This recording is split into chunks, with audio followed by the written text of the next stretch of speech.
joins the Anti-Social Network. Yeah. Mask up, stay 6. All right. That sounds like Aaron. It is Aaron. Oh. That's our intro. So, okay. Okay, that's why it was familiar. Never mind. Yeah. Welcome to with Lisa, Aaron, and Phil. Hi. Lisa's paying attention. Aaron may or may not be joining us soon. He's wasn't on his calendar, he said, which is Did you resend it? because I didn't put it on his calendar. Yeah. But this is our first episode on the Anti-Social Network, and we thought it was appropriate to have the head honcho of that network on. That's Rob Wilds. Where? Oh, me? Oh, shit. Yeah. Yeah, not the little yellow man behind you, but you. Yeah. That guy's the real boss of the network. It's kind of like Eddie, I guess, for Iron Maiden. That's right. Your icon. Run to the hills, baby. Right. The iconography. But we're really happy to be on this network. We've been trying to find a niche for our podcast, but that's kind of been our MO all along, is we're kind of the podcast about nothing, which by default is about everything. So we kind of take on everything. We never did really find our niche, but I think antisocial kind of best describes us, in different facets. If you add introvert, nutcase, crazy, all applies. Anything that's antisocial kind of is our comfort zone. So, and the reason that we actually called it the Anti-Social Network is not because we're just a bunch of crazy antisocial bastards. That's just kind of a root cause. The real thing was, myself and Chris Casanova, the co-owner of this network, we started our Wrestle Shoot podcast. And Wrestle Shoot is very, very old. It used to be a show hosted by myself and a gentleman named Michael Porter. And we were actually terrestrial radio guys. And after a while, when Mike finally passed, I felt like enough time had passed where I was ready to reintroduce Wrestle Shoot. So we were taking Wrestle Shoot. We were shopping around to other networks to just have a hosting location. But they kept saying, social media won't let you guys say A, B, and C. And social media won't let you blah, blah. And I finally got to the point where I said, fuck you guys and fuck social media. And this is not governed by the FCC. So we can say whatever we want to, and we can do whatever we want to. And too many creators are being stifled by people using social media as an excuse to try to limit what people say based on their own moral guidelines. But that's not how you run a successful business. You don't say everybody's got to do it exactly my way, unless you're a giant Taco Bell or a Walmart or some shit like that. But when you're in an independent business, especially when you're trying to create unique, riveting content, you have got to be open to how everybody looks at things. So, social media being the crutch that everybody else used to try to dictate what everybody can and can't say. That's where he came up with antisocial. We are not going to go along with that's why we don't really broadcast on Facebook anymore, because Facebook, right there, buddy, there, Facebook. That's interesting. That's interesting that you say that, because I noticed when I listen to different podcasts and stuff, it seems like even those that are, relatively mainstream or featuring former commentators from networks and stuff like that, they make a point to say that you can say whatever you want on independent media. They'll get it right out of the way up front. They'll say fuck right up front. They'll say you can say whatever you want. So I think that's one of the benefits of independent media. Some people need that in order to really express either how angry they are about something or how offended or whatever. So yeah, that's right up our alley. Aaron says inappropriate shit all the time. So hey, Aaron. Greetings. This is our co-host Aaron. This is Rob of the Anti-Socail Network. Love your style. I'm loving what you're wearing there. How's California? It's good. It's good. Sorry, I didn't know we had this scheduled. Well, we kind of threw it together quickly because I wanted to test the waters. I had some apprehensions, as Rob knows. It had nothing to do with the network or anything. It's just how things are run. So we're here to kind of cash it out. Go put a stress test on it. But so far, I love the overlay. I can see where I have to work on the overlay a little bit, but I like being able to use a custom overlay like that. So are we actually recording a podcast or just experimenting with the software? Buddy, we're going for it, man. Okay, We're on it. All right. We're live. Wake up. Wakey, hands off snake. Yeah, man. Here we go. It's breakfast time. So Time for round table pizza. Yeah, right. So Rob, you had mentioned that you are a former wrestler and that you do the Wrestle Shoot content, the other show.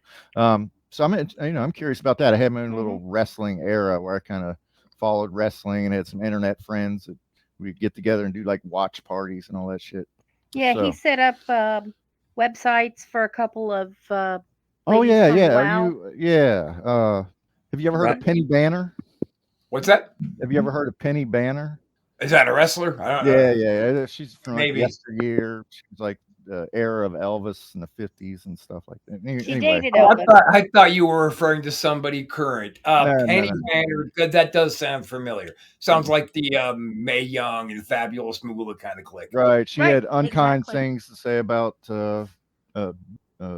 was it Mula or Beulah or whatever her name was? Well, Fabulous Moolah. Yeah, and Mae Young and I mean, let's be honest. Moolah was probably the most accomplished women's wrestler up until Sensational Sherry came along and dethroned her.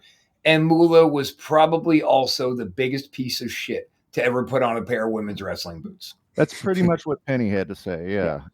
Did not get along with Moolah at all. And so Moolah didn't want to get along with anybody. That was her thing. She just wanted to get paid, but she didn't want to be friends with you. right. That's kind of the gist of it. Only the girls that she wanted to put over were the only ones that got any good matches or anything. And of course she worked with Vince McMahon Sr., I guess, and WWF, I guess, at the time. I don't know what it was called. Not 3 W's, WWWF, back when Vince Sr. had it. Okay. But they pushed all these little independent circuits out of action. They kind of took over. Well, that's when territory. Vince Jr. took over, is when he started putting all of his daddy's buddies out of business. Then the Renegade promotions, the smaller ones, started popping up, and he was just kind of knocking them down. But thank God for the Renegades, because they set the stage for independent wrestling. And had it not been for independent wrestling really finding its foothold, there would be no wrestling today. Mm-hmm. Well, Penny very much resented the fact that she was losing work, and Moolah was right at the top of that Yeah. drive. Resentment. So. But that's interesting. Yeah, I could hang in there with some wrestling discussion. I'm not that up on it today. I'm not really into what's going on today too much. But Yeah. When I was into wrestling, it was pre-internet. Mhm. What was the one Gordon Soley did out of Georgia? Georgia Championship. Georgia Championship Wrestling I watched, and then I'll be right back. kind of the beginning of WWF, back the Roddy Piper, Jimmy Superfly Snuka days. right. Well, I used to have a great time wrestling with Snuka. Man, he was really a Oh, you great- wrestled he was- Snuka? Oh, yeah. And he was such a great hand. I mean, Yeah. if you get lost or you get blown up or you get whatever in a match, Jimmy always had the presence of mind to know exactly where you're supposed to be and bring you back. Now, with Jimmy, I only had an issue with him one match, because I did a match earlier in the night and I got hit a little bit too hard with a chair. So I was real foggy when me and Jimmy hit the ring for the main event. He carried me the whole night, made it look great. Awesome. Wow. Yeah. Mm-hmm. Well, that was my favorite era, really, when the wrestlers were larger than life. Campy. I love all of the, when it became more the Attitude Era and that type of stuff. That's kind of when I lost interest a little bit, and that's, of course, that's what everybody loves now.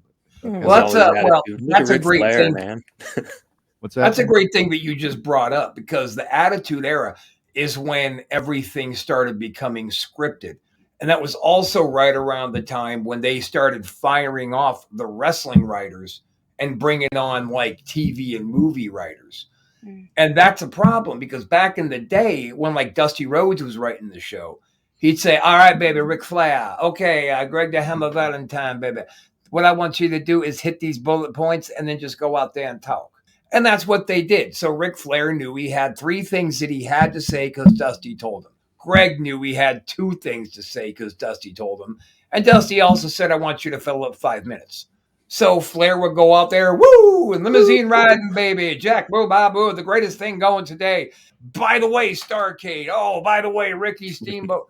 But then you get these guys who are like, here's a sheet of paper. I want you to say everything on this. Now, the problem is when you tell The Rock and Stone Cold and Kurt Angle and John Cena, here's your script. Now different people are saying words that are clearly coming from one person's mind. One person is telling everybody what to say, and you could tell. That's when the art of the promo started going to shit. Yeah. Yeah. Well, so I was watching, and then all of a sudden, this little guy walked into the center of the ring. I'd never seen him before. He looked like a game show host or something. It was Eric Bischoff. And I was like, who the fuck is this guy? You know, it's like, you know, I'm used to Bobby Heenan, you know, or Iron Sheik, or somebody who can really not, well, Iron Sheik wasn't such great on the Shake it, mic. baby. You listen to Shake It, baby. Right. But Bischoff, he came across as like that was I could see a shift. You know, he was more of a creative dictator, I guess. Wouldn't you agree, or am I wrong about that?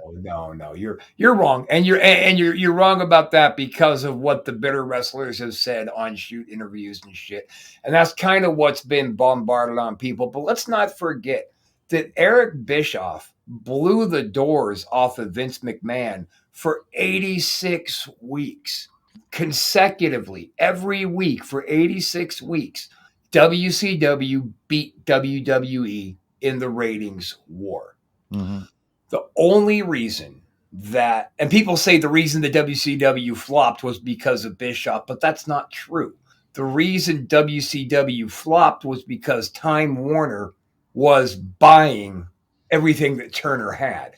And Time Warner didn't like wrestling. So they started pulling plugs and putting stoppers and limiting the budget to the point where WCW was now hemorrhaging money.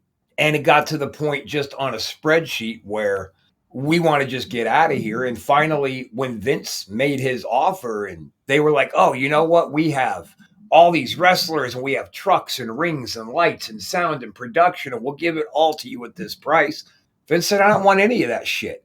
I've got my own rings and trucks and wrestlers in production. I just want your name. That's it. I want your name, your video library, and you guys to fuck off somewhere else and just be done.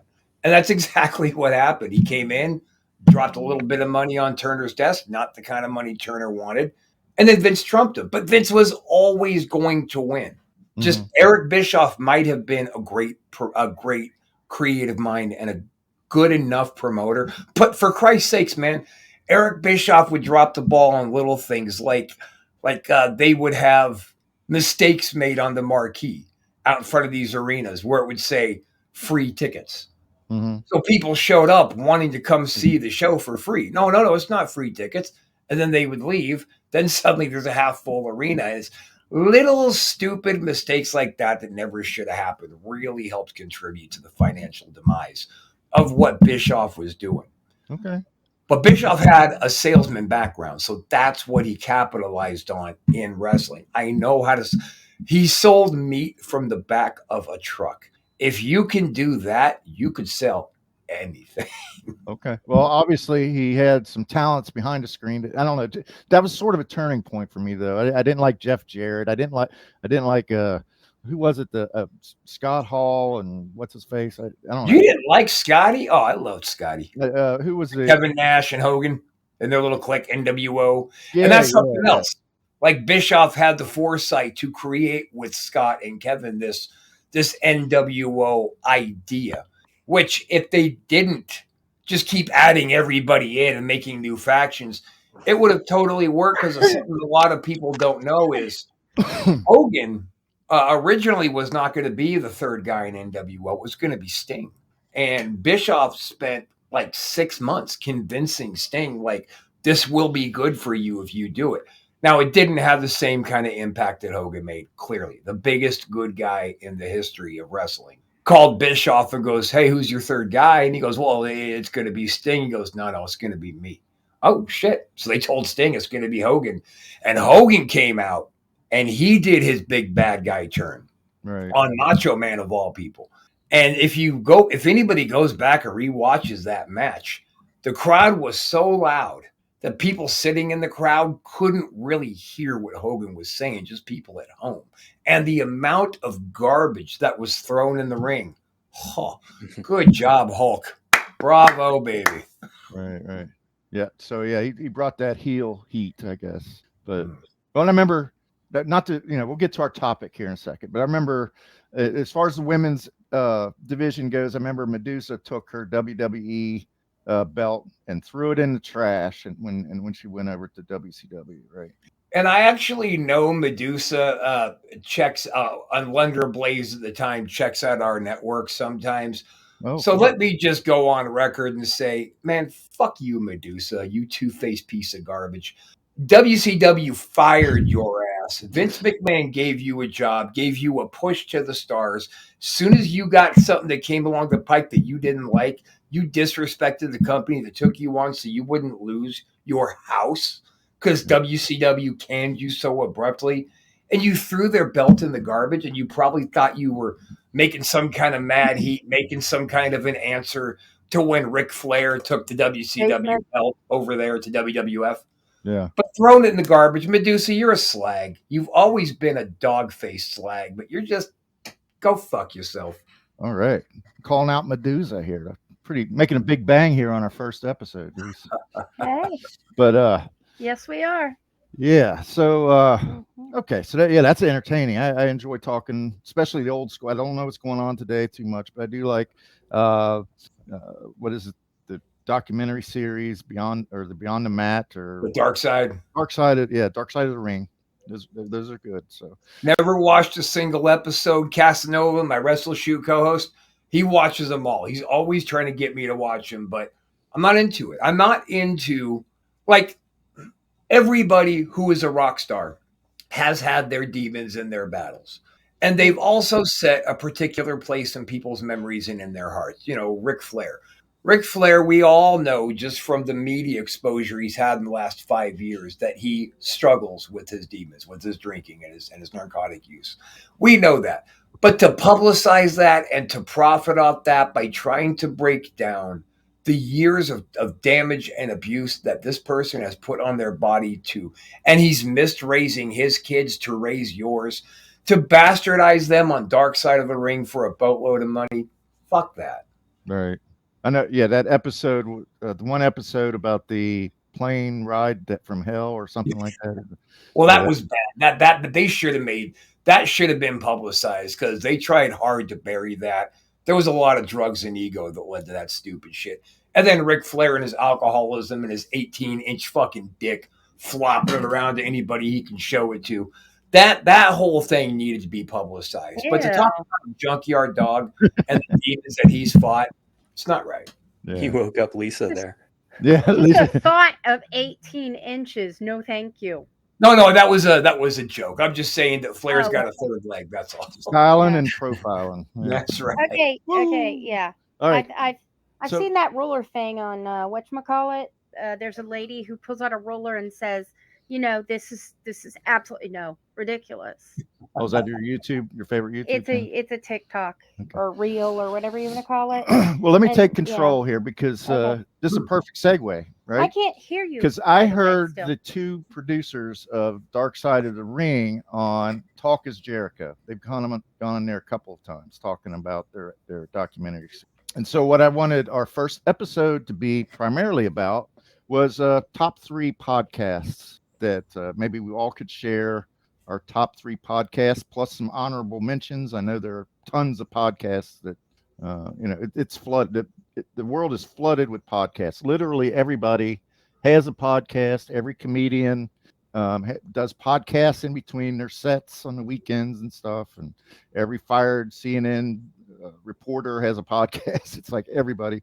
So it's difficult to kind of zone in on 3. I thought it was difficult for me to come up with 3. So I thought maybe if you guys could put your thinking caps on and isolate 3 podcasts that you would recommend, like a desert island podcast. Like if you were stranded on an island and you only had access to, the human voice, which 3 podcasts would you want to be subscribed to? So I'll go first so you guys can think about it a little bit. Um, so when I listed something like 25 podcasts, but the one that I kind of wanted to be the model for our show was Marin, and it's one of the oldest ones out there. It's something, I don't know. He's up in the 2000s of released episodes, and I don't listen to it as often as I used to, but I love this format because on his podcast he'll come in and he'll talk about whether it's world events or what's going on with his comedy tour or things that are pissing him off or something personal. He'll do a preamble of 10 minutes that will kind of pull you in and engage you with what is going on in his life. And I like that. I feel like that creates engagement. People will want to come back regardless of who the guest is, maybe just to find out what's going on with him. So I like that format. And then on top of that, he does seem to pull in a lot of really good guests, mostly celebrities, comedians. But as I've noticed that his lists of guests are not, I wouldn't call them A-listers all the time. They're his friends. Yeah. Well, not necessarily. No, he doesn't know most of them. Yeah. I just heard one of Marin's shows with Louis C.K., and I've always kind of held those two guys kind of up on that same echelon of, their sub rates and how many views they get per episode, the content, their character. And I've always thought that him and Louis were very similar in what they put out. So them together on a show, it was fantastic. Mm-hmm. And of course, he's had they feed each other. One of the really old episodes when he had CK on a lot, or was it more recent? I couldn't say. I just saw it on YouTube, so I played it. Well, and the other thing I like about Marin is that he's a straight shooter. A lot of times in his preamble, he'll tell you right off the bat that we just did not click. I did not click with this person. He did not get what I was saying. He talked about having Brian or Marilyn Manson. Brian, I don't know what his last name is, but he said that he could smell alcohol on his breath. He felt like that was disrespectful to come on his show, drunk, and he may have even mentioned it during the show. There was another time he had, I think it was Bardem, the actor Bardem. Javier Bardem. Mm-hmm. Just talked about how he was stiff and giving one-word answers, and just he felt like they didn't vibe. So he kind of critiques his own. Did you ever listen to the Gallagher one where Gallagher walked out? Yeah, I did hear that one. Yeah. Was that on Marin or was that Opie and Anthony? That was Marin. Yeah. I remember he left on O&A too. Yeah, Gallagher apparently is kind of a red ass, I guess. But Opie and Anthony, Ron Howard, and somebody. Who's that? Who is Opie and Anthony? Is it like They're, Ron Howard? No, Opie and Anthony was two comedians that had a radio show and probably now podcast. Oh, okay. The comedian. I just wondered. So if he walked out on Ron Howard, No, it was a sounds like he's kind of an asshole. He was. He's dead now. But well, then we know where he might have gone. For my second one, I'll go with. There's a little podcast called Bandsplain out there by a personality named Yazzie Salik, and she's a millennial, I guess. Her house burned down. Yeah, recently her house did burn down in brush fires in California. She took that in stride. She was offline for a while, but she came back and now she's podcasting again. But I like her show because it's a long form breakdown of a lot of the bands that we grew up with. She does. She's done shows on The Cure and PJ Harvey. She's done, and they're like 4 or 5 hours, and she'll bring on rock journalists, and she'll really give you a good full biography of some of these performers. And it used to be that she would have a lot of music. She would add a lot of music to her show, but apparently she got picked up by a network that's put the kibosh on that. I think the music adds a lot to the music podcasts, but of course there's copyright infringement laws and things that you have to observe. YouTube. Want to be fair to the musicians, but you got to write the label for permission, right? That doesn't even make a difference. YouTube just does not care. They don't recognize fair use ever. If YouTube's algorithm catches anything that is copyrighted, they're gonna kick that off. They're gonna give you a violation. Yeah. YouTube is the only place, if you're trying to monetize a podcast, that you're going to make any money right now. So they kind of have all the power. You gotta kind of suck it. You know, Bow it's just- to the gods. Yeah. yeah. Then so finally I'll go with I have a number of honorable mentions, but I think I'll go with Cocaine and Rhinestones, and I'll only specify season 1. It was brilliantly done. It was very well produced. The presenter of the show is the son of David Allan Coe, who was a very controversial country music artist from the 70s. But it does a really great job of breaking down the history of country music. That first season, it kind of follows along the same guidelines of Ken Burns' documentary, and that it does a timeline where you got your Hank Williams era, then you got Buck Owens and the Bakersfield Sound, then you got outlaw country. It really follows a great chronology. If you're interested in country music, or even if you're just interested in music, I'm not that big into country music, to be quite honest, but it's very well done. And then the second season, he did it completely on George Jones. The whole season was on George Jones, and I'm not a big George Jones fan to begin with, but I felt like it was just a little bit overwrought. But for that first season, I would recommend that. And then for an honorable mention, I would say there is a podcast out there called You Must Remember This, if you're interested in the history of film. It's, I think her name is Lorena Longworth. She's a film historian. She goes over, again, it's another chronological type thing, but each season is devoted to a theme. Like one was devoted to platinum blondes, so you had like Marilyn Monroe and Jane Mansfield, and and then another was dedicated to famous directors, and then so it's just that's really well done. They're not political or of any political persuasion, these episodes, but well, I guess maybe they are if you read between the lines. And Anything country music typically is going to be right leaning. Yep. yeah, well, this guy, David Allan Coe's his father. Tyler Mahan Coe is his name, and I have to say he's not your typical right winger. No? He's very in fact, let's think of his other show. It's like why your favorite band sucks or something, where they just rip into different artists. But I like really, that. yeah.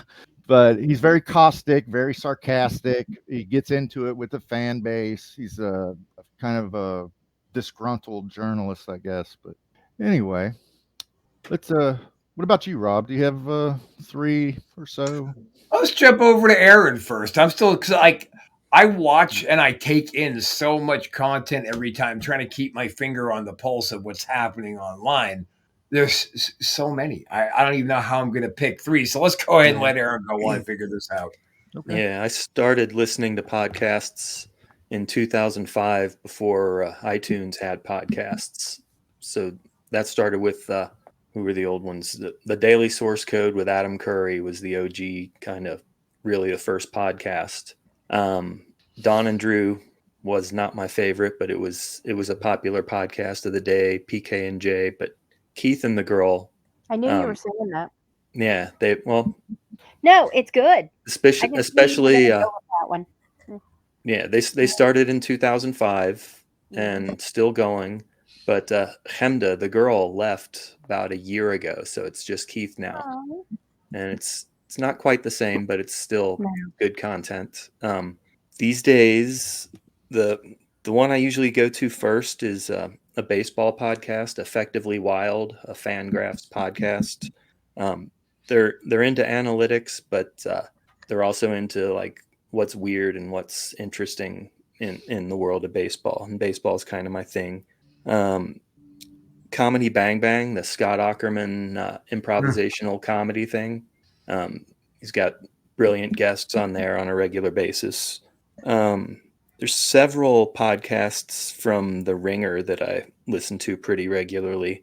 The Rewatchables, which is where they dive into an old movie that has rewatchability on cable. If back in the day it would come on cable, you could pick it up anywhere, and I'm going to watch the rest of Terminator 2 or whatever. This part's coming.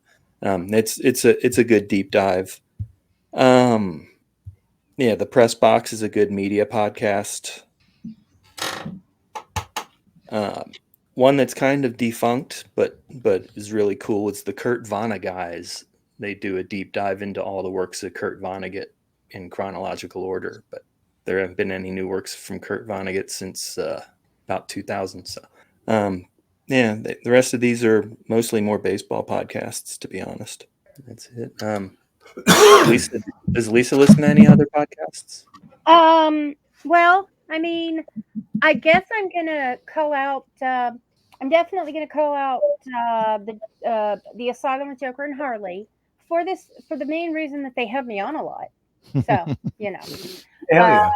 and that's not just about me. I enjoy their shows. I enjoy talking to them. We have a rapport. The next group that I would say is the OGs kind of for me is Rock and Roll Heaven, because it's one of the first podcasts where Philip actually tried to share his enjoyment with me. So that's and I still like them. I like those people. We've actually met them. Well, not Thea, but we've met not Travis, but we have met Will and Lindley. And Will. Yeah, Will So, and LD. yeah, Will and LD. So I think of them as kind of friends.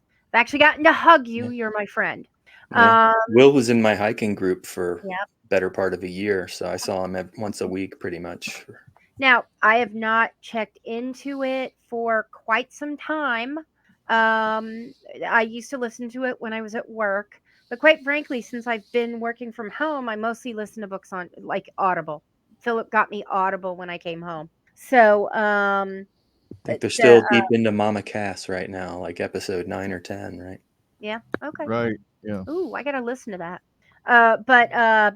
And plus, when I first came home, because of the way our VPN is set up from work, I had a lot of trouble listening to pretty much anything, which is one of the reasons why we got Audible, even though, you kind of have to pay for it. So, but my third choice would be Sandra Bernhardt's podcast. So I really liked that when I was, yeah. For a while there, I was listening to, you mentioned him from the Partridge Family, Danny Bonaducci. Oh yeah. And I really enjoyed Danny Bonaducci. It was basically his radio show, but formatted as a podcast. But there were some of his. Now, was his podcast, was that from his terrestrial radio or when he was on XM? Like on his podcast, is he cussing or not cussing? I'm thinking he wasn't cussing. Okay. My problem with him is he's one of those people that thinks that if you're overweight, you're a worthless piece of shit. He said those things. At least that was how I heard what he said. He didn't say it in exactly. And he's still your number 3? No, he's not. Explaining why you took. Right, I'm saying why I stopped dealing. Took his ass down. I'm like, he's gone. But I did. I really enjoyed his podcast. I especially enjoyed his Florida segments, which were hilarious. But and I liked his sidekicks and all that. But he kept just more and more. He kept bashing anyone who's overweight.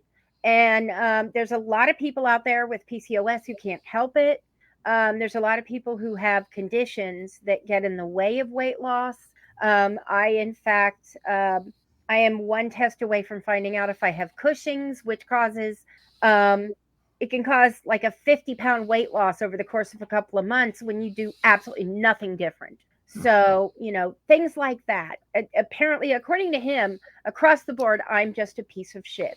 So, yeah, it's really strange for me to hear that because, yeah, that's very counterintuitive to one's recovery. To be singling out any group of people and trying to judge them, because it's not like everybody uses the methamphetamine weight loss plan like Danny Bonaducci did. Yeah. So that's kind of shocking to me that he's bashing anybody. Right.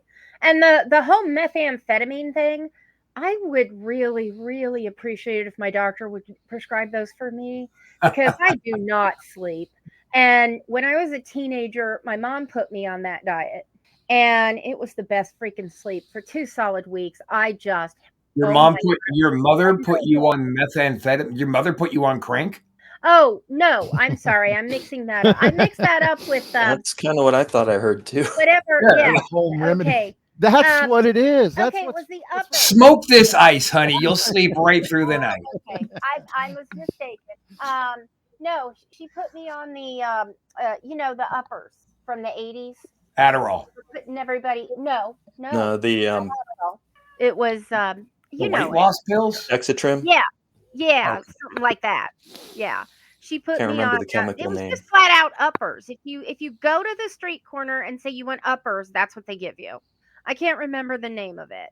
But they put me on that. I was on it for 2 weeks. I lost 0 weight, but I slept so good. Oh, and that was, they had already diagnosed me with ADD, and my mom asked my doctor about it, and he said, "Well, she has ADD." Yeah. Phenylpropanolamine. Yes. That's it. Phenol, whatever it was. But that's yeah, Dexatrim. I was on that for 2 weeks. At one point, she put me on just a little, she put me on the cottage cheese diet. Well, there are some people, myself and my primary care physician both, who one bite of cottage cheese and it's, ugh, you know. So my mother basically gave me bulimia for 3 weeks before, because it was cottage cheese with every single meal and I was puking every single time. Now, 3 weeks on this diet, I lost 0 weight, okay? But my aunt, who's an RN, finally told my mom, Teeny, bulimia is not a valid weight loss choice, even if it's unintentional. You have to stop this. All right. This has been our Lisa's Corner This has segment been, yes, of the this podcast. has been our Lisa's Corner. Mom tortured me with weight loss, but I still love my mother. But she did torture me. I was put on my first diet at 6 months of age. Just All right, Lisa. Thanks Okay. for the all right. walk down memory lane there. Yep. Okay. All right, Rob. What do you have some That podcast? kind of felt like a tumble down memory lane. Like you skinned both Yeah. knees on that one. 6 months. Right. All right. So when you first told me what you wanted the topic today to be, you were very specific in your 3 favorite podcasts that are not ASN, but one of our ASN is going to get an honorable mention. Okay. There you go. There is a guy named Conrad Thompson. This is going back to wrestling, and he does several podcasts. My favorite one that he does involving wrestling, though, is Something to Wrestle, and that's with Bruce Pritchard. And Bruce was Brother Love in the WWF, if anybody remembers him. Okay. And he was also a very predominant backstage producer, road agent. He was involved in the creative team. He booked the cards. So he was employed with the WWF for a very long time, over a couple of different stints.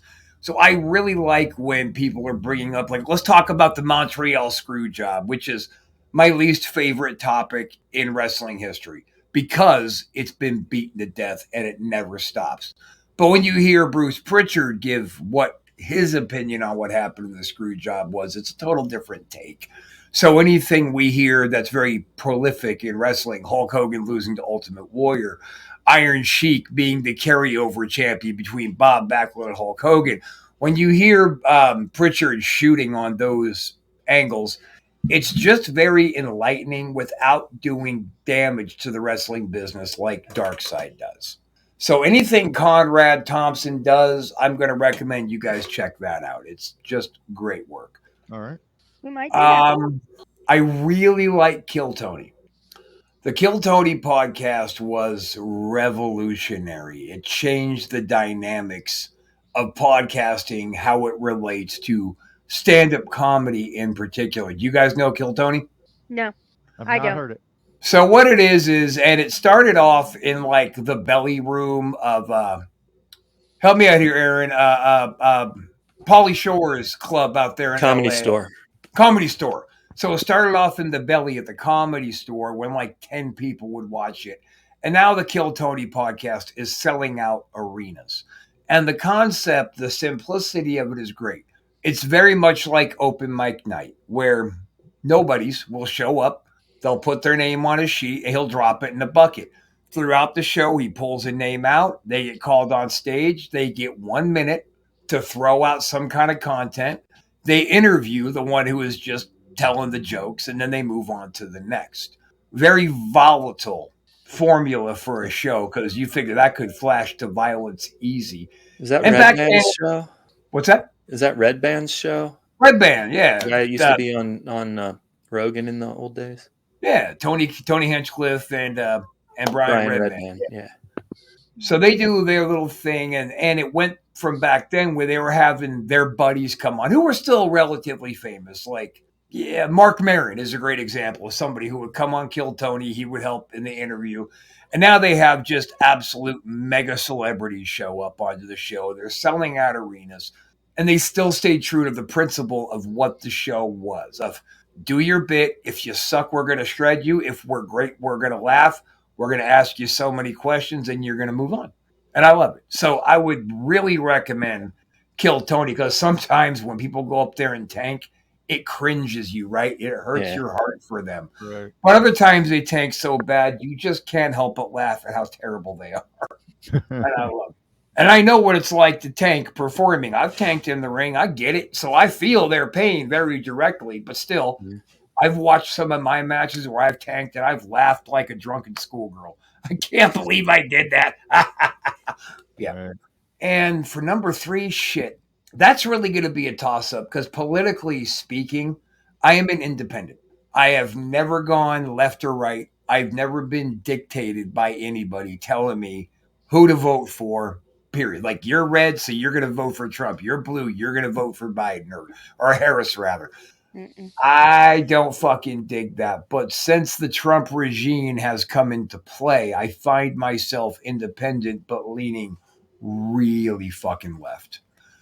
So those left-leaning and the right-leaning, they have their own huge numbers too. But the left-leaning shows I'm finding myself enjoying because they're taking a lot of backlash to tell us what the truth, or at least what their interpretation of the truth is. Mm-hmm. So you got Adam Mockler, you got the Midas Touch, you got so many of them, and I'm going to kind of lump all those guys together into one thing because you watch the Right Side podcasts, and they're just lying. They're just blatantly, completely lying, and just because you say it with conviction doesn't make it the fucking truth. Like, show me some evidence of how what you're saying is actual and factual, but they can't. Well, Donnie Dump said it's true, so it must be true. No, fuck you, because we picked apart that 1,200-page big, beautiful bill that was just passed, and there are so many terrifying things underlined in it that nobody was able to find because it was only released to the public an hour before it went to a midnight vote. Right. Middle of the night, just like. So it's just another shitbag move on the goddamn Trump tard side. And so I'm leaning very much towards the left political podcast where they're going to take the risk of being canceled to tell the truth. All right. Yep. I can honestly say that we're with you on that. We've got our own left-leaning political podcast. Right. It's called Political Cadence. Political But Cadence. Aaron, I told you, that it's not even a partisan thing anymore, and you kind of push back on that. But what I meant was that, Rob says that he's maybe more centrist normally, but people are being pushed to the left by the actions of the right. I mean, because the retarded shit. But that's the definition of partisan. Okay. Pretty much. But I'll tell you this, because partisanship is such it's a bucket that's got a hole in it. So water does leak. Right. And if Liz Cheney were to throw her name into the hat for the presidency, I would have voted for Cheney against Biden. I just really like her. And she is very, very Republican. She shares the Republican values. She just doesn't share MAGA values. And I can respect that. And she ended up just quitting politics altogether and walking away from it. And I respect the hell out of that too. But if it wasn't for that, if she would have actually thrown her name in the hat, I would have voted red this time. Yeah. Mhm. Let me ask you this question. We on our most recent episode, we kind of threw out there, who do you think realistically you could vote for against Trump and or Vance in 2028, and who do you think realistically could win? Well, Trump can't win again, so it would probably be Yeah. Vance. But He's trying to change that though. He is of trying course to- he's trying. He He's tried to trying change to it last time institute too. a constitutional convention, Yeah. and he's got tread. So that, I mean, I'm not saying it's going to work, but it's worrisome. No, he doesn't. He just thinks that he does, and he says that he does. So his people say that he does.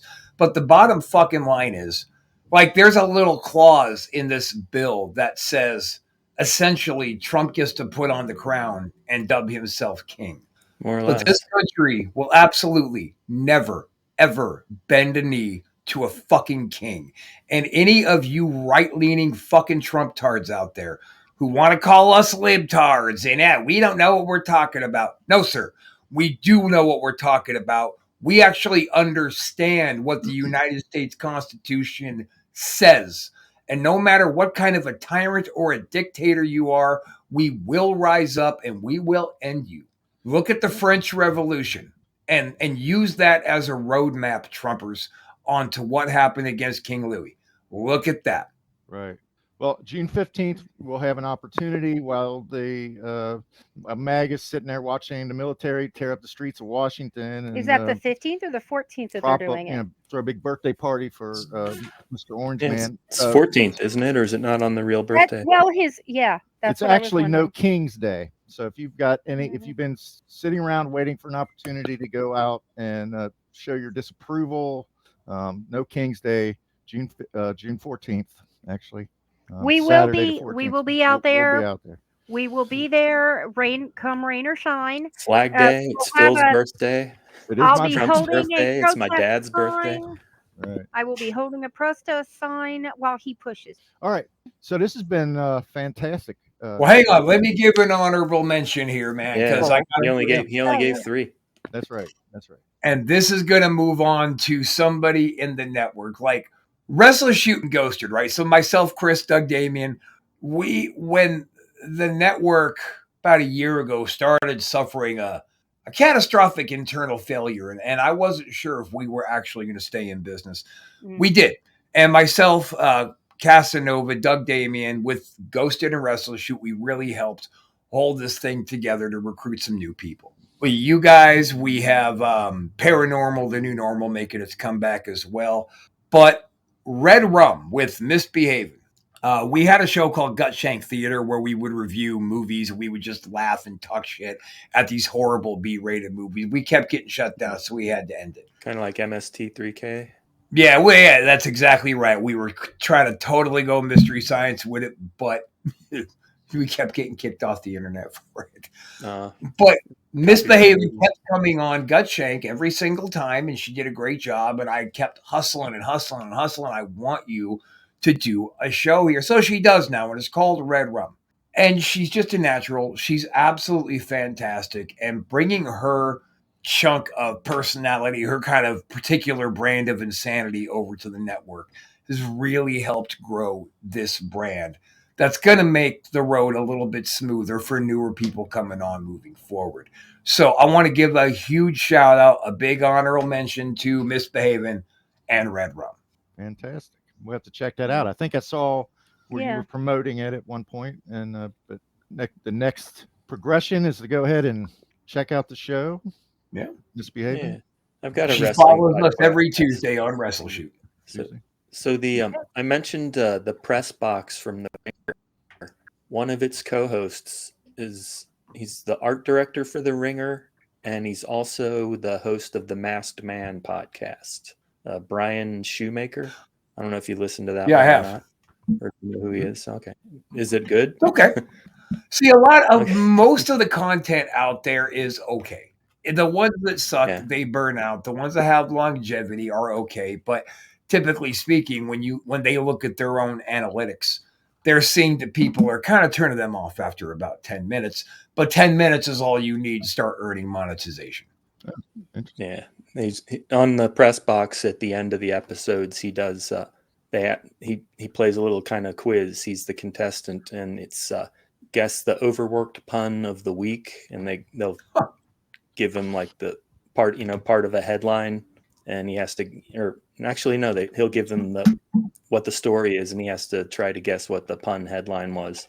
And there's a Twitter one too.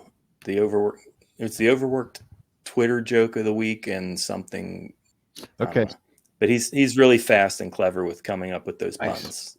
All right. So Rob, thanks, Aaron. We have our own little gimmicks on our show, and we'd like to conclude our shows with what we call the Elite 8 mini bracket. Are you up to doing that? Probably take about 5 minutes. Fire away, baby. It's your house. I'm just here hanging out. All right. So I selected what I consider to be mainstream that we all should at least know about, if not, tune into with any regularity. Podcasts. And we're going to square them off and find out which of these podcasts are the best of the winner of the lead. Disclaimer: this is personal opinion. We're not saying that one is better than the other. It's just I like this a little better. I'm curious to see Phil's. I kind of plucked it out of this podcast. I made it up while we were talking, and we came up with our lists here. So, plus I garnished it with a couple mainstream, very popular podcasts. So, okay, our first matchup is Marin versus Bill Burr. Oh shit, Bill Burr all day. Aaron? The Monday morning, the Tuesday afternoon, Friday afternoon, just after Monday morning podcast where I'm just checking in on you. I love it. I love Bill Burr. Everything about him. We saw him live a couple years ago. Mm-hmm. Yeah, it was pretty good show. Brilliant live. Yeah. I feel like his humor was funnier for Philip than me. Just saying. Well, he's taking on the right now too. Like I said, it's all about an opinion. Yeah, but I am going to say Bill Burr as well because he's a little more energy, and Marin doesn't. Not that he puts me to sleep, but he doesn't wake me up. Well, it's an interview. Right. It's a different thing. Well, Burr's he's the voice. If you're pissed off about stuff, he's your voice. That's it. He comes at you with that pissed off. Where's he from? Boston. Boston, yeah. He comes at you with a pissed off Boston attitude, and he's typically saying things that you've already thought, so it makes you laugh because this guy's crazy enough to say it on the air. He's kind of filling the void of Lewis Black. He's kind of getting a little bit older now. But. Yeah. Another guy in that vein is Eddie Pepitone, the Bitter Buddha. Okay. Pepitone's awesome, yeah. Well, Aaron, who do you pick out of Burr and Marin? I haven't listened to Monday Morning Quarterback in a long time, actually. So, and I'm going to have to go Marin. I do check in for his interviews, but I'll look who the guest is before I listen, generally. Okay, please. I already said Bill Burr. Okay. Because it wakes me up. It's 2-1. And I need something that keeps me awake when I'm working. I love the way Bill Burr's taking on Elon Musk right now, and kind of he's chasing back down into the rabbit hole. So I'm going to go with Burr, just on timing alone. He's being very. All right, 3-1. It moves on. Let me host on the next one. Okay. Effectively Wild versus Kill Tony. I wanted to host on this because I've actually not heard either of these. So. Okay. I'm gonna bow to the. You can abstain, especially since we got 4. Oh, okay. And no ties. So. Go ahead, Aaron. Well, for me, it's going to be Effectively Wild, but I'm a baseball dork. Okay. Rob. I'm a stand-up comedy dork, so Kill Tony. Okay. Philip. I've listened to Effectively. I haven't heard Kill Tony, so it's going to have to be Effectively Wild. But what I'll say about Effectively Wild. Is that I do like it, but I don't get into the chatter as much as Aaron seems to. Oh, that's the best part. Yeah, they have weird hypotheticals, right? Like if a player had 3 arms, how much better would it make him be, and where would the best place for the third arm to come out of? Yeah. I'm thinking maybe closer to the waist. What kind of their slogan? If baseball was different, how different could it be? Yeah, I know. I get it. When I'm listening to it, I'm like, this is what Aaron likes about it. This is what I'm going to fast forward to right now. Yeah. But I'm in this case, I'm gonna have to make it a tie with Kill Tony. So what wait do a we minute, do you were if there's a tie? abstaining. Oh, Is- okay, I'll abstain Yeah. then. But I would That's have right. voted Kill Tony because I'm definitely more into comedy than baseball. I have to say, I No love the offense concept to of Kill anybody. Tony. So I'll probably be checking that out. So Yeah, me I too. kind of reluctantly vote Maybe against we'll it, but maybe on a night when we're having trouble finding anything to watch, we'll listen to Kill Tony. sounds good. Let me just present this to Kill Tony losing this contest right now is a baseball show is safe. No one's going to get in trouble. Nobody's going to lose their career. Kill Tony took a real chance, and they all risked their career even doing this thing. I say Kill Tony trumps it. Got it. Noted. No, so does the host appeal with my reversal of abstination push Kill Tony up, or does it just give it a tie? Well, it and makes we it do a tie, and tiebreaker? then we'd have to do a tiebreaker, but which Okay. we haven't defined what a tiebreaker, how we would That's resolve true. that. We don't have the That's dice true. roll. We don't have Okay. anything. So. Well, Well, Rochambeau for it. Yeah. That's right. oh, how about rock paper scissors between myself and Philip and Aaron That's and what he Rock? just said. Okay. All right, Okay. go ahead. One. What? You're doing it too. I don't know One, what the fuck. I two, don't know how to do rock, rock paper, scissors. Rock beats scissors. Okay. Shut up! This is fodder. You know what Rochambeau is. Come on. All right, let's try it. Okay. Rock, paper, or scissors. Paper, rock, scissors. Okay. All right. Are we doing it right now too? Tony. Sorry, buddy. Yes. I thought we Okay, were. I let's guess do not. 2 out of 3. All right. Okay. Now I got to pick a different one. Aaron and Rob are going to do it. Ready? Okay. And 1, 2, 3. Okay. Got you, baby. He papered my rock. Okay. All right. So it's Kill So, Papered Kill my rock. Tony. Had Aaron won, Aaron and I would have done a rock off or a rough off, whatever you call it. You're a great example All to right. us all. You fought for. Wait, did Kill Tony just win? Yep. Yes. Yeah. Yeah. Yes. Meg. I banged my head against my web camera. I'm so excited. Okay, Rob, our big celebration is Those guys are paper, 'cause pushovers. Paper won it. Paper won Paper. All it. right. Papered his rock. This one right here, I don't think there's going to be a Yeah. lot of ambiguity Mhm. about it. Rogan versus Midas touch. Aaron, Midas touch. Rob. I'm gonna go with Midas, but I'm gonna barely edge out Rogan to Midas because Rogan is getting. First of all, let's not forget that Rogan's the fucking granddaddy of podcasting. He really helped turn it into what it is right now. Rogan used to be very right-leaning, and over these past couple of months since Trump really took the reins, he has been pulling that right side shit back a lot, really starting to kick back. He kicked back on Elon Musk. He kicked back on people right to their faces, basically telling them you're not being genuine. You are being disingenuous right now. But He's kicking back after he platformed. right, them. and that's the thing is he did platform them. He was a root cause of the problem that we're all fighting right now. So I'm going to edge it out to Midas. But man, Rogan, he can't be downplayed for his accomplishment. He's funny. I saw him at a comedy showcase when I first moved to LA in '92 before he got news radio. Oh yeah, And I still laugh about this bit that he does with a stool about tigers having sex, and the female turns around and says, "Does that smell me?" All right, Lisa, what do you got? Midas. All right. Well, it's going to be Yeah, Midas. I was then. never really a Rogan listener. I feel like Rogan turned me on to a lot of other Yeah. interesting podcasts. Duncan Trussell, Eddie Bravo was always an interesting guest. yeah, Eddie Bravo. And who's the Cuban guy? Mancia Shit. or Minor Mancia. No, Is he's that one of the Church of his podcast. He's got his own podcast. Oh, Joey Diaz. Joey Diaz. Cocksucker. Ha. Aaron, is that your cat or Rob? Do you have a cat? It's my cat. I don't know what his deal is. Hey, every once in a while they just want to talk to you. All Well, right, they're trying to say they support Midas Touch too. Yeah, right. All right, Yeah. extra vote, cool.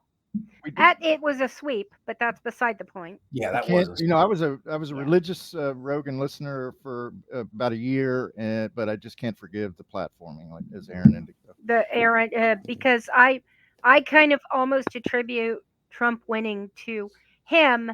Well, and then Harris refused to go In on. a lot of ways. No, seriously. Well, the fact that Harris wouldn't go on podcasts, Right. but I attribute a lot of the votes that Trump gained to Rogan weaponizing college age men. So, Right. and All right. I don't think that's an unrealistic thing. There was a block of voters who had historically not voted, and Rogan got them to look up, wake up, and vote. So I do attribute that he got people to vote. He just got them to vote wrong. All right. So here we go. Final In my matchup: opinion. Mike Rowe versus Talk is Jericho. Rob. I fucking love Mike Rowe. I'm gonna have to go with Mike Rowe. I love Chris too. I do. I love Chris, but I think that Chris's humor is very one directional. It's firing at one target group. When Mike Rowe is just some kind of a comedic genius. He's just fantastic. I have to say our show is most like Talk is Jericho as far as the format. Jericho does everything: true crime, straight interviews, movie makers, whatever, just like we do. Aaron, I don't know either podcast. you want to abstain? I don't want to tilt it either way without knowing them. I have heard of Talk of Jericho, but I haven't actually heard Talk of Jericho. We're talking about Mike Rowe, Dirty Jobs. I'm leaning right? towards yes, Mike Rowe. Right. I'm definitely going Mike Rowe. Yeah. Once you said Dirty Jobs, I was like, oh my god, yes. Well, he is hilarious, and he's actually an opera singer. I mean, he really is, which is kind of like, I didn't know that. Yeah, he is actually an opera singer. So I'm gonna go with Jericho, but it doesn't matter. He trained as an opera singer. I don't think he went to Juilliard. I don't remember, but he trained as an opera singer, and he also the Dirty Jobs was his idea. So he trained as an opera singer, then started climbing down pipes and cleaning out sledge. Right. Wow. What an interesting it's his world. idea to do Dirty Jobs. All right. Yeah. Well, it is. It's an interesting world. I think I would definitely listen to his podcast. So I might have to tune in to, if I can figure out how to find podcasts while I'm working, because the VPN that I'm on, I work for a major medical hospital, it's like the biggest hospital in our region, and which the is VPN why we have to is record like in really. That stream. Yeah. That's why we have a separate computer for podcasting. Well, thanks. So, I want to ask you about monetization. I don't know if you have hold time. On. Let's finish the bracket. And then sorry. Okay. I'm sorry. Good point. But thanks for that was an outstanding fun fact. Thank you. The opera thing. I had no idea about Mike Rowe. That's cool. So. Yeah, that was psoriasis, not me going, yeah, that's right. All right, here we go. Final four. Bill Burr versus Kill Tony. That should be tough for you, Rob. So I'll let you lead up. Fuck. Come back to me. All right, Aaron. Bill Burr for me. Let's kill Tony. All right. I think Bill Burr has energy, but I don't necessarily find everything he says funny, even if I do agree with him a lot politically. I hate to say it, but I think that I'm going to have to go with Kill Tony over Burr too. So that leaves it to me. I can either tie it up or I can give it to Kill Tony. And again, the reason I'm going for Tony over Burr is that Burr never really took any career risks with his podcast. Right. Okay, I'm gonna. The dilemma I have is I love the concept of Kill Tony, and I'm probably gonna listen to it this afternoon, but I've never heard it, and I really like Bill Burr. I'm gonna have to go with Bill Burr, I guess. Which means that ties it up. Yeah. So we have to rock, paper, scissors. Is it Rochambeau? Are we gonna shoot again? Yeah. Rock, paper, scissors. Okay, ready? So rock beats scissors, right? Yes. Damn it. Okay, ready? Okay, Aaron. Who's You're going against Rob. Okay. Ready? Wait, start over. Ready? Yeah, somebody I'll give us a countdown. 3, 2, 1. 1, 2, 3, shoot. Oh, all right, ready? I did scissors every time. Yeah, you're just like scissors. 3, 2, 1. 1, 2, 3, shoot. Okay. Paper covers rock. Paper covered my rock again. So now Philip and Rob have to go against each other. We do? Yes, because Bill Burr won and Kill Tony won. Yeah. So Okay. now Bill Burr and Kill Tony have to fight. All right. All right, count us down. 3, I like this. 2, 1. Bam, bam, bam, boom. Okay, Philip did scissors. Where's and Phil's Bill hand? Burr. Oh, okay. It hits. Our camera's limited. Here, well, let's do it one more time. Okay, right? Yeah. 1, 2, 3, boom. Double scissors. So what's, I don't know what he's you gotta got. do it I again? know. 1, 2, Do it like three, at your go. right shoulder. Hon, put your hand where the camera can see it. All right. Shit. So- All right. It's a tie again. One more. Third time's the charm. If we don't get a decision on this, we're going to call it a tie. All right. Yeah. Ready? Yeah. 1, 2, 3, shoot. Oh, shit. Yay! I Kill papered Tony! your Paper rock, covered baby. Paper. So Kill Paper Tony Tony. wins Hinchcliffe. again. Tony Hedgecliffe, Brian Redband, send Antisocial money. That's right. So it's survived 2 filibusters. Kill Tony has. Uh-huh. It has. All right. Yeah. So that's remarkable. It's made it That to the means it's championship karmically round. meant to win. Yeah, even though Okay. most of us have not seen it, it's Mhm. made it to the final round. That's pretty amazing. Talk about an underdog. All right, so now we got Midas Touch versus Mike Rowe. Hmm. Aaron. Didn't we do that already? No, Oh, this is Midas Touch. No, Yeah. we did Rogan Yeah. versus Midas Touch. Okay. Okay. Okay. This is hard for me because Midas Touch, I feel like, is politically relevant and is necessary. But Mike Rowe, I just love him. But I think based on the fact that, with our new political podcast and everything, I think I'm going to go Midas Touch. And I hate to pull politics over comedy, but These are We also Fine. haven't heard his podcast, right? no, but I've heard enough of him to know that I will love it.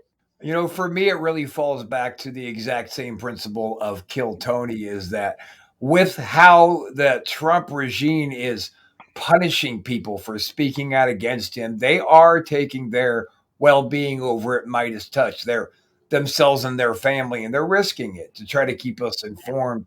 I'm going to go with Midas. Yeah, and I am going to say that when we go to the June 14th protest, we will be risking our personal freedom to an extent because they threaten Yeah. anyone who speaks out. And we're going to Yeah. speak out big time on a poster. Fuck yeah. Man, get some footage of that shit. We'll show it here on the network. Oh, we always do. we will. We give you footage of, there's 2 other protests we've been to here locally. We missed one because I had, pneumonia. So, maybe I shouldn't have been out in the rain in that one. All right, here we go. Rocky 26. Midas versus Kill Tony versus Midas Touch. Mm. Oh, man. Kill Tony's the Rocky. Midas Touch is the Apollo Creed. who goes Aaron. first? Midas. Lise? Ugh, can you go? Yeah, I'm gonna have to go Midas because it's dangerous times. Okay, for the politics, and since I haven't actually heard Kill Tony, I will go Midas as well. Kill Tony. Tony Hinchcliffe is very much a right-leaning person. So when it comes to just that up front, it's Midas.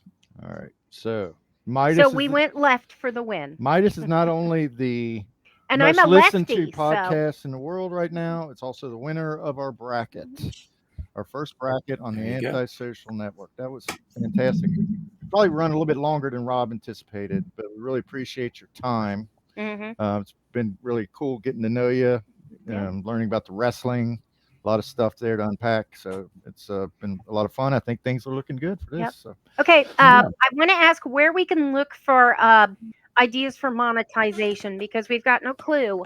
And we have spent a lot of money and gotten absolutely nothing back. And we don't do it for monetization, but it would be nice to break even. Yeah, for sure. So really the tricks to monetization is to getting subs and views, right?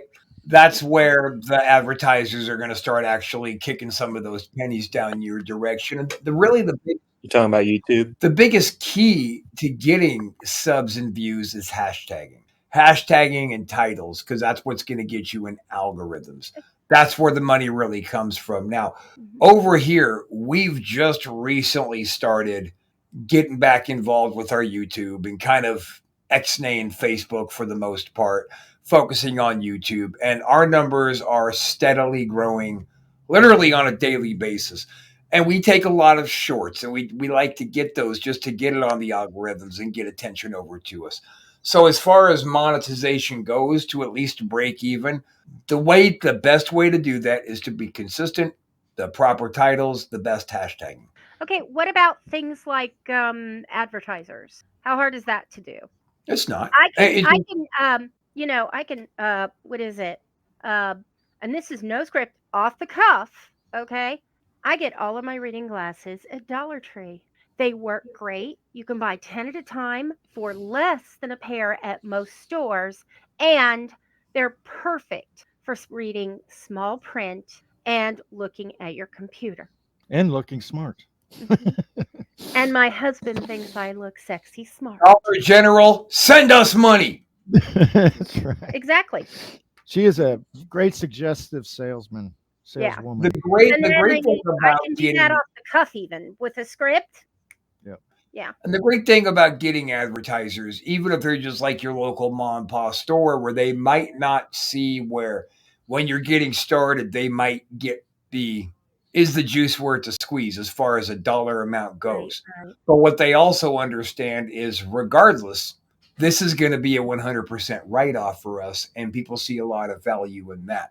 So when you're hitting live reads, that's really the ticket to go on. And what you want to do is just be able to show them, look, there is a steady increase in our viewership and our numbers and our reels. What's a bottom number that, it's like, no. I mean, mom and pop isn't great for us, locally speaking, because we don't have much of a local following. Not yet. I mean, we have a card. We pass it out all the time. We need to get new cards. We will be ordering new cards next Thursday. And Aaron, the card has a website that doesn't exist anymore. And we need We to need new upgrade cards, it yeah. big time. And I think we need to put like some of our social connections on the back. Yeah.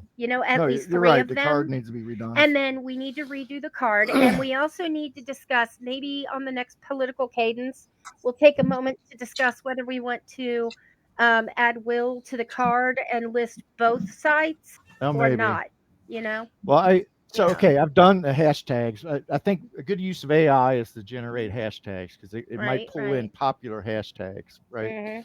So I've messed around with that. Mhm. We've purchased a URL before, or a domain before, but the minute I bought the domain, I started getting cold calls out the ass, and then I had to purchase protection for that to prevent all the cold calls. But anyway, I let that expire. It didn't really, I built a website, and it turned out it was free for 2 years, and then they wanted to charge me like $20 a month, and I was like, fuck that, I'm not doing that. So people in our position don't need a .com. Yeah. We just don't. We can use Facebook as the .com. We can use our YouTube channels as our website. Social media is right. We mess around with we don't Reels. need that anymore. Yeah. Instagram, we've done Reels, TikTok. We've done a number of things, and our listenership, every once in a while, something will spike. Like we had Lawrence Hedges, who wrote a book on Susie and the Banshees on. For whatever reason, that just blew up. We got something like almost 1,000 views on that. And then other times it's very scant. Yeah. At other times, I believe that one of the things that we do is we mention our listener. And what that is that's a tribute to our most devoted listener, Philip's sister, who will listen to each podcast 2 or 3 times she says, catch nuances, but hey, we're not mad about it. Yeah. And we have had podcasts where we had like 8 listeners, and that was and most of them didn't even include like us. Because I've been there. I don't necessarily listen to the podcast after it's on the air. I never listen to my own content. Yeah, I used to. Let me ask, where generally are you from, Rob? Right now, I'm in Tampa, Florida, but I was born and raised in Sacramento, California. Okay. Home of the A's. I just, I was curious. Yeah. I know that your voice does not direct. Your voice directs you to you being from the wrestling world. Yeah. I find your that's something in wrestling I took very seriously, is you really want to get down your non-regional dialect. Yeah, and have a personality effect. Well, I like Florida's- your pushy, your not pushy, bombasticness. Okay. your presence. love the You got a presence, dude. bombasticness. You got Yeah. a presence. Mhm. All right. Yeah. So you probably want some of your time back on your Okay. holiday weekend here. but- Thank you very much for assisting us and giving us advice. Yeah. What are your socials? Any handles? always Me, end our you can find me at Rob Wilds everywhere, WILDS. But really, stay with us here on the Antisocial Network. You can find us on YouTube at ASN for Life. And give us, if you like what you're seeing, give us a thumbs up. If you don't like what you're seeing, give us a thumbs down and let us know. But be warned, if you give us a thumbs down, that automatically gets redirected over to Doug Damien, and you don't want that. So give us the thumbs up, even if you don't like it. That sounds like a good reason. definitely a thumbs up for your help, and we look forward to enjoying your network. Hell yeah. Our network. All Sorry, right. our network. Shout out to Cliff Bars and Coffee, the breakfast of champions. So if I log in, You know it, baby. I'm gonna. Hmm. Is there any editing that I can do to this once it's done, or? I got it. I'll go ahead and work it. Let's go ahead and go off the air, and then I will kind of walk you through what I'm doing. Okay. Okay. All right, Rob. All right. Thanks. I am going to need to step away Sounds good. while you're doing that stuff. Yeah. All right. So, Okay. Thank you. Good to meet you, Rob. See ya. We'll see you next time. See you guys. Nice to meet See you. you, Aaron.